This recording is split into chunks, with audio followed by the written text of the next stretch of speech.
दोस्तों, काशी विश्वनाथ का ये सेकंड पार्ट है और हम तब तक पहुंच चुके हैं स्टेशन से पहुंचते ही हम लोग पहुंच जाते हैं चौराहे की तरफ। वहां से रिक्शा करके पहुंच जाते हैं मेन चौराहे पर, जहां से यहाँ पर हर जगह जाने की रास्ता है। ठीक है, काशी विश्वनाथ मंदिर या फिर मतलब और भी घाट वगैरह हैं, तो वहाँ से इधर ही रास्ते से जाते हैं। तो गाइज़ यहाँ पर गए तो एक अलग ही वाइब आ रहा था, बहुत ही अच्छा लग रहा था, आप सब खुद देख सकते हो। सुबह सुबह काशी की गलियों का ना अलग ही माहौल होता है। हर तरफ हर हर महादेव की गूंज सुनाई देती है और यहाँ की छोटी छोटी गलियाँ भी बहुत कुछ कहती हैं। जितना फेमस है काशी विश्वनाथ का मंदिर है, फेमस यहाँ की वाइब भी है। हम लोग पहुँच चुके घाट पे, अब जा रहे हैं नहाने के लिए। साया नहीं था तो साया ले लिया। जो साया 100 रुपये मिलता है, यहाँ मिल रहा है 150 में। ठीक।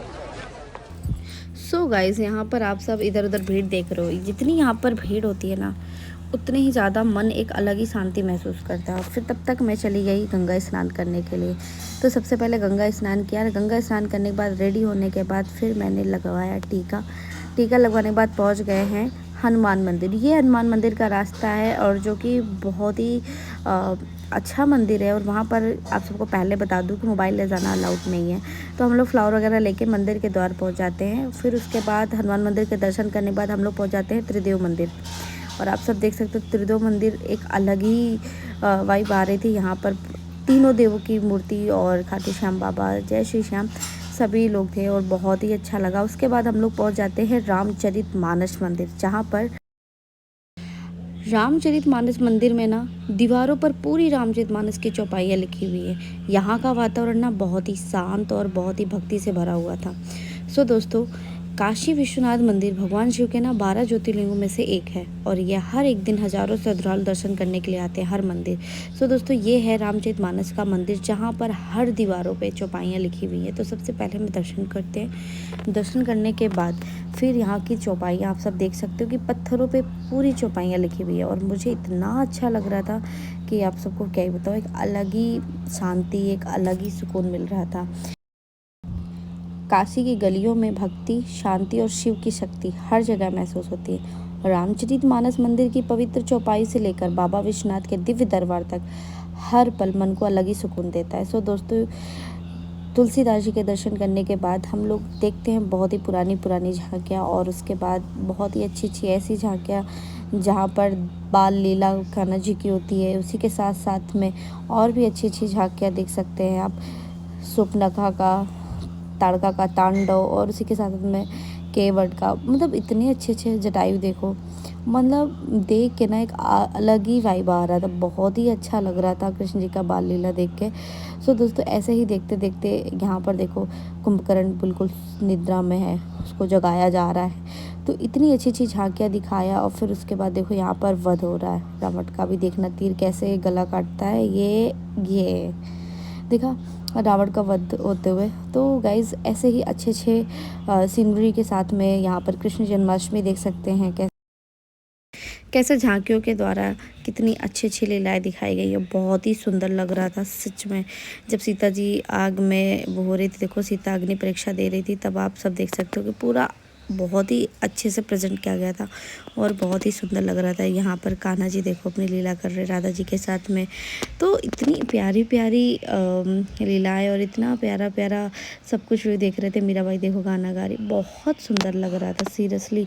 मैं ये सब झांकियाँ देख के ना मुझे लग रहा था कि मैंने पूरी रामायण, पूरा राम दरबार, पूरा कृष्ण लीला सब कुछ मैंने देख लिया।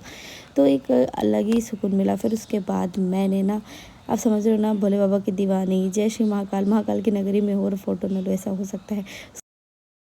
उसके बाद दर्शन करते करते हम लोग निकल पड़ते हैं दूसरे मंदिर की तरफ, जहाँ पे हम लोग जा रहे हैं मैया रानी के मंदिर। तो माता रानी के मंदिर में दर्शन करने से पहले छोटी सी मार्केट पड़ती है। तो यहाँ पर बहुत सारी चीज़ें सामानें मिलती है, जो कि मैं आप सबको दिखाना चाह रही हूँ। आप सब देखिए, बहुत महंगी भी मिलती है, पता है आप सबको। इतनी अच्छे मतलब बर्तन थे पीतल के, तो बहुत ही महंगे, बहुत ही कॉस्टली थे। और ये माता रानी का मंदिर है। तो गाइज़, सबसे पहले हम जाते हैं दर्शन करने के लिए। दर्शन करने के बाद मैया जी की थोड़ी सी क्लिप यहाँ पर मैं ऐड कर सकती हूँ, क्योंकि वहाँ पर अलाउड नहीं होता ना यार फ़ोन। किसी भी मंदिर में फ़ोन अलाउड नहीं होता, बहुत ही कम होता है जहाँ पे फ़ोन अलाउड होता है। तो जाते हैं मंदिर में, दर्शन करते हैं और हर जगह लिखा होता है फ़ोटो खींचना मना है। तो कोई बात नहीं, थोड़ा सा मैंने क्लिक कर लिया है, तो आप भी दर्शन कर लो मैया के। सो दोस्तों अब हम जा रहे हैं काशी के सबसे शक्तिशाली मंदिर में से एक बाबा काल भैरव टेम्पल, जो कि कहते हैं काशी की सुरक्षा स्वयं काल भैरव ही करते हैं, इसीलिए इन्हें काशी का कोतवाल भी कहा जाता है। मंदिर तक जाने वाली गलियों में अलग ही भक्ति का माहौल है। हर तरफ जय काल भैरव, हर हर महादेव की आवाज़ सुनाई देती है। काशी की गलियाँ जितनी पुरानी है ना, उतनी ही रहस्यमय और उतनी ही सुंदर है। सो दोस्तों हम धीरे धीरे पहुँच जाते हैं काल भैरव मंदिर। प्रसाद लेते हैं। प्रसाद लेने के बाद इतनी भीड़ में, इतनी धूप में, तब भी हम लोग बाबा के दर्शन करने के लिए पहुँच जाते हैं और धीरे धीरे मंदिर के दर्शन करते हैं। कैमरा अलाउड नहीं था तो आगे का रिकॉर्ड नहीं हो पाया है। उसके बाद हम लोग यहाँ से दर्शन करने बाद निकल जाते सीधा घाट की तरफ रेडी होके, क्योंकि साड़ी पहने थे, स्टे किया, तुरंत ही निकल गए घाट की तरफ। जहाँ पे रुके थे वहाँ से निकल के आ चुके हैं फिर से घाट, और अब यहाँ पर देखेंगे आरती और फिर पूरा लेंगे व्यू नाइट का, पूरा बोटिंग कराएंगे। ये मम्मी ले तो जाएंगे नहीं, यहीं बैठाल के दिखाएंगे कि ले जाएंगे?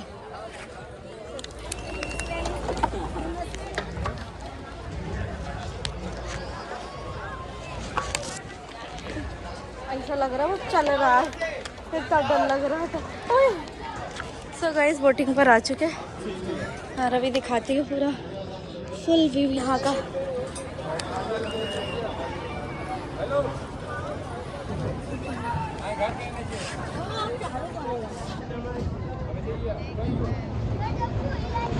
सो दोस्तों गंगा घाट की शाम बहुत ही सुंदर लगती है। आप सबको पता है, यहाँ बैठकर मन को एक अलग ही सुकून मिलता है। और हम बैठ गए थे यहाँ का व्यू देखने, क्योंकि यहाँ पे चारों तरफ मैं देख रही थी, एक अलग ही शांति, एक अलग ही सुकून मिल रहा था। काशी की यही बात ना सबसे खास है, यहाँ आकर दिल खुद ही शांत हो जाता है। सो दोस्तों दुनियादारी की टेंशन छोड़ो और काशी आओ और मन को हमेशा शांत रखो। तो गाइस बोटिंग पर बैठ चुके थे और अभी 6:30 बजे स्टार्ट होगी आरती और अभी तो बहुत भीड़ है। तो कितनी सारी बोट अभी सब साइड होंगी तब हमारी बोट जाएगी और मैं बैठी हुई हूँ सबसे ऊपर वाली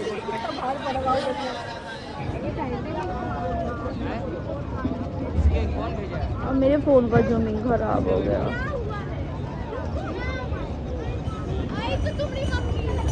अरे यार उस पे बैठो, जाओ, बताया नहीं है तुमसे।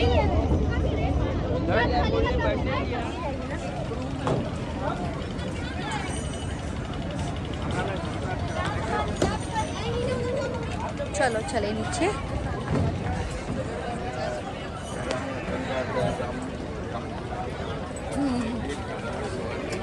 ये देखो अपनी लगा के आ गए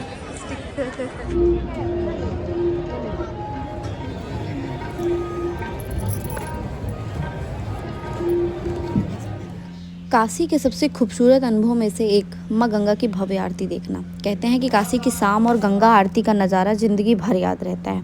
जैसे जैसे शाम हो रही, पूरा घाट रोशनी और भक्ति से भरता जा रहा है। चारों तरफ घंटियों की आवाज़, मंत्र और हर हर महादेव की गूंज सुनाई दे रही है। यहाँ का माहौल इतना पीसफुल है ना कि आप अपने आप शांत हो जाओगे।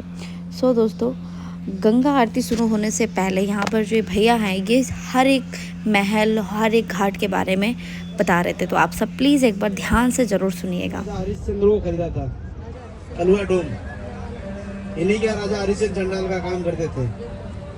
उनका घाट कहाँ है चलते समय बता देंगे। और ये सामने डॉक्टर राजेंद्र प्रसाद घाट, हमारे देश के प्रथम राष्ट्रपति के नाम से इस घाट को बनाया गया था 1983 में।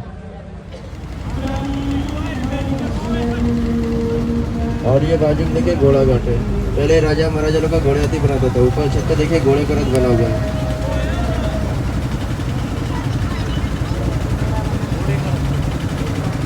वो जो छत पे सामने देख, वहाँ घोड़े का रथ बन रहा है, उधर सामने ऊपर। और उसके बगल में प्राचीन रुद्र सरोवर तीर्थ दशाश्वमेध घाट। भगवान ब्रह्मा ने इसी घाट में देवोदास के लिए 10 अश्वों के साथ अश्वमेध यज्ञ करा था, इसीलिए इस घाट का दशाश्वमेध नाम रखा गया। श्री श्री शीतला मैया की बगल में 64 घाट। शिव परिवार में 64 योनियों से उत्पन्न हुई माता चौसठी का मंदिरों पर हाथ जोड़ के प्रणाम कीजिए। बोले 64 योगिनी माता की जय।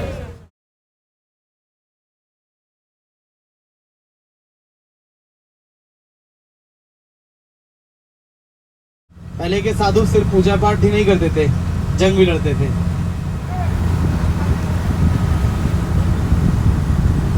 माता की और इसके बगल में घाट का नाम प्रभु घाट। पूर्वार्ध बंगाल के राजा निर्मल कुमार ने 2 घाटों को बनवाया था। पंचकोट शहर के राजा थे तो पंचकोट घाट बनवाया कि मैं अपने पिता की आज्ञा की अवहेलना नहीं करूंगा। तब उनको निषाद ने नदी पार कराया, एक केवट ने उन्हें नदी पार कराया, तब वो वन के लिए गए थे। ये बगल में जैन घाट, ये जैन दिगंबर ने बनवाया था, काशी का पहला जैन मंदिर जगह। बोले श्री श्री गणेश जी महाराज की। कहते हैं बुधवार के दिन गणेश जी का दर्शन होना बड़ा शुभ माना जाता है। संपूर्ण श्री रामचरितमानस रचना करने के बाद तुलसीदास जी ये बगल वाले घाट में आए थे, वहीं पे अपना आखिरी दोहा लिखा था। यहीं पे अपने आप को, गंगा और रस्सी का संगम था, वहीं अपने आप को गंगा और रस्सी के संगम में समाहित कर लिया। ये जहाँ इतनी पब्लिक दिखाई दे रही है, इस घाट का नाम है अस्सी घाट जी। 80 कोई काउंटिंग नंबर नहीं है, मैं विस्तार पूर्वक 80 घाट के बारे में बताया था, आप लोग समझ लीजिएगा। जब ये सर जंगल के रूप में हुआ करता था, अति प्राचीन बात है। जब देवी दुर्गा शुंभ निशुंभ का संहार करी तो उनके हाथ में तलवार था, तलवार संहार करने वापस चली तो तलवार उनके हाथ से छूटा, पृथ्वी पर गिरा। पृथ्वी पर गिरने से एक नदी की उत्पत्ति हुई, वो नदी यहीं से प्रवाहित होती थी, उस नदी का नाम हुआ अस्सी नदी। जब वो नदी यहीं से प्रवाहित होती थी, ये शहर जंगल के रूप में बहुत निर्मल और पावन शहर नदी बहती थी। जैसे जैसे यहाँ की पब्लिसिटी बढ़ने लगी तो ये नदी नाले के रूप में बहने लगी। शहर घना होता गया तो नदी नाले के रूप में बहने लगी। जिस प्रकार आज भी हम नदियों को दूषित करने का काम करते हैं ना, उसी प्रकार वो नदी नाले के रूप में बहने लगी तो उसका डायरेक्शन चेंज कर दिया गया। यहाँ से 600 मीटर आगे जाएंगे तो आज भी 80 नाला बहता है। जब उसका डायरेक्शन चेंज कर दिया गया तो ये जगह खाली हो गया। इस जगह को घाट के तरीके से बनवाया गया। मंदिर के ठीक नीचे देखिए लिखा हुआ अस्सी घाट। ये 80 नहीं है। 2014 के पहले यहाँ इतनी पब्लिक नहीं हुआ करती थी। ये माननीय प्रधानमंत्री श्री सर पहले आगे दिखाएंगे, उसके बाद में निकल जाएंगे।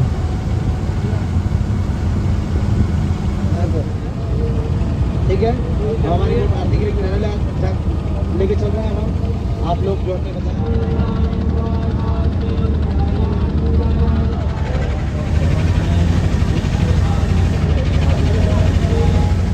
लाइट नहीं जल रही इधर।